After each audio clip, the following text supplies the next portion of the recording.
So, all day I've been wondering to myself, what do I want to do for Valentine's Day? Do I want to rank the romantic couples of the Yu-Gi-Oh! Universe? Well, we really can't do that till Arc 5 is over in a few weeks. Do I want to review a romantic anime? Well, that could be really fun, so I decided to look back. What romantic series have I been watching?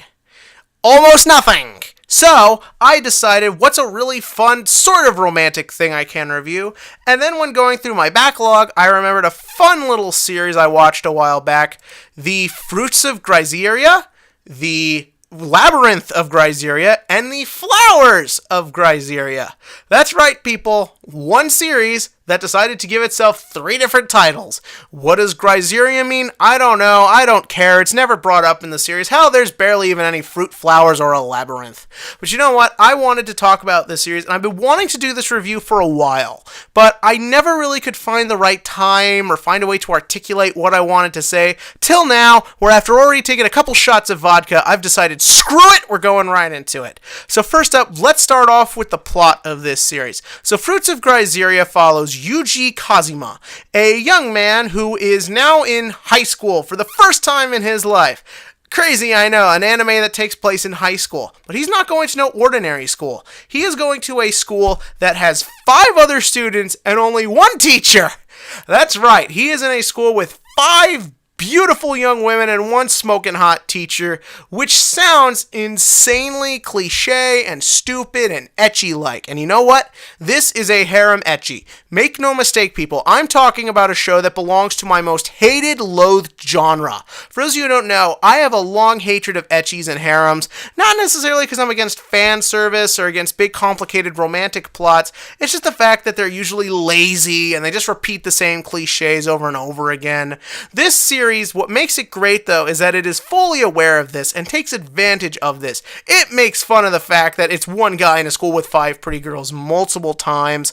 It does all the cliches, but it figures out new and creative ways to do them that are interesting. Also, before we go any further, I want to point out there is some sex stuff in this anime, not just he saw her tits. No, there is fucking in this. And also, there is a girl masturbating on a bed. That happens. So, if you are under 18, leave the review now. And if you are under 12 and don't know what fuck or masturbating means, I'm sorry to your mom and dad. I think I just opened a door I shouldn't have. But getting on any further, let's talk about where the rest of the plot goes. The rest of the first season of this show is pretty much just him interacting with the girls in his harem. And this, again, can go over pretty badly, as most girls in harems have 1 personality trait. They don't differ from that. Best girl is obvious. They never really do anything interesting with it. But this is where this show excels, and that is how it deals with the characters. All the girls in his harem all have unique personalities, well-written backstories, and a lot of good character development. This is one of the most likable casts of characters I've seen in a long time.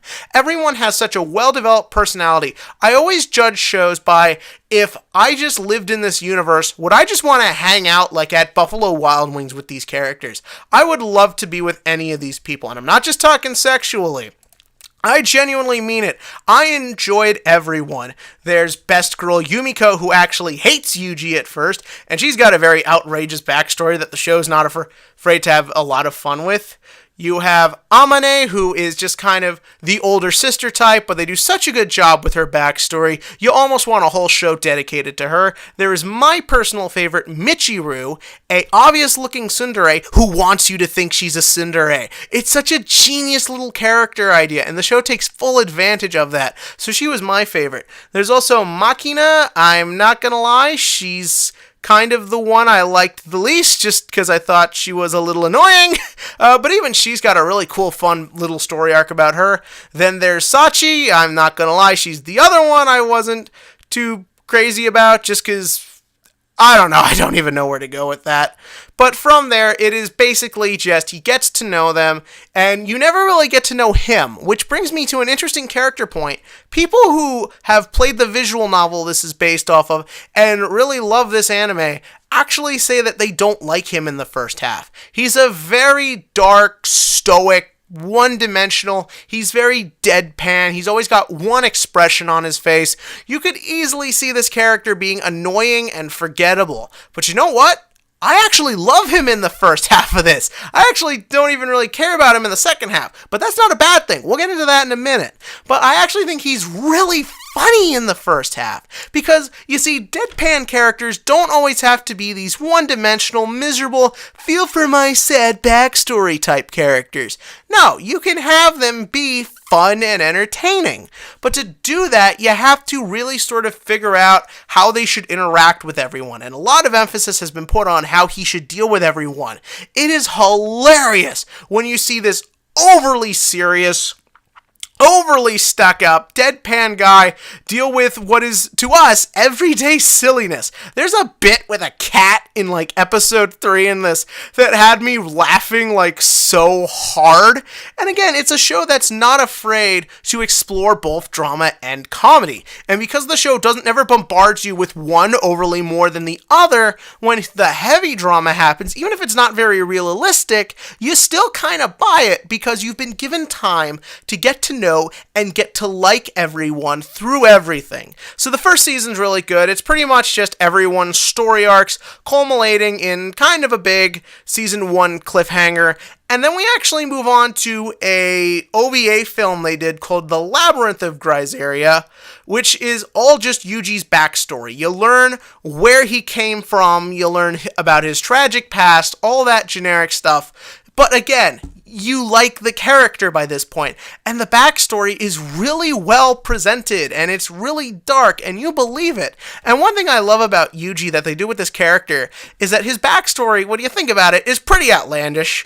But the way it works is that from the get-go, they set you up for it. But they don't just, like, throw all the details at you. They put all these little ticks and subtleties in his dialogue to give you an idea about what's wrong with him. And on top of that, like, when you see him, he's naked at several points in this. You're welcome, ladies. He is covered in scars, but again, they never force-feed any information down to your throat. They let all of this come out naturally, so when you get that big backstory, it really works. So the special is really good, but I would recommend watching the first season first. You can't just go into anything with this franchise.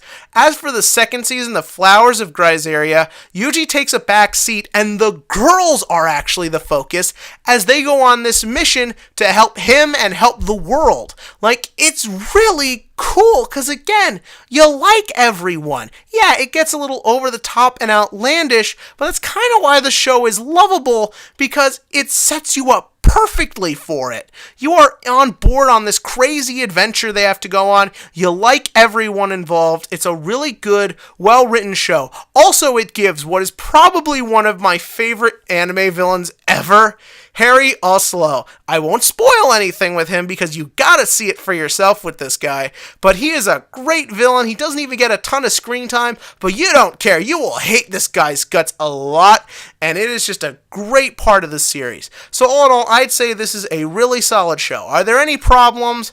Well, if I had to go with a couple, I'd say the animation is decent. It's kind of that, I don't want to be like Kyoto Annie type, but it is definitely putting a lot of emphasis on the bright, colorful, just to make it seem more inviting, so the harem stays like very romantic and stuff. That, it's fine. The biggest problems with the animation is the show tries to introduce action elements to it, because Yuji is a spy. Yeah, on top of everything else, he's a spy. I think there needs to be a couple more action beats in this, because when there are action scenes, they just kind of feel out of nowhere and kind of out of place, especially in the first season, where it just sort of comes out of nowhere that he can do the stuff he does, but they are still enjoyable. On top of that, do I have anything really wrong? Well, a pacing issue here and there. I could see how someone could find the plot a little unbelievable and hard to swallow, but you know what? I think this is an excellent, well done, well written anime, and I'm not kidding, people. I know this might sound crazy.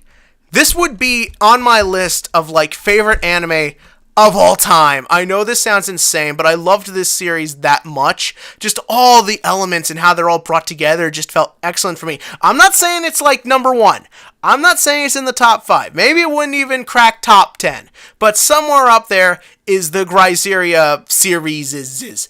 It's an excellent, well-written anime, and if you want a show that will make you maybe not feel any sense of romantic, as it's sort of up in the air how that element of the harem goes towards the end, but if you're looking for just a real fun, real interesting series that will make you fall in love with the characters, I really recommend that this Valentine's Day season. Or just any time of year. It's a great series. But what did you think? In the comments section below, give me your thoughts on Fruits of Glyceria.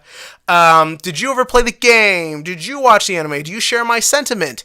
I just want to know what other people think of this, because I've seen some pretty weird opinions on this series. But as always, click to like and click subscribe, and have yourself a happy Valentine's Day.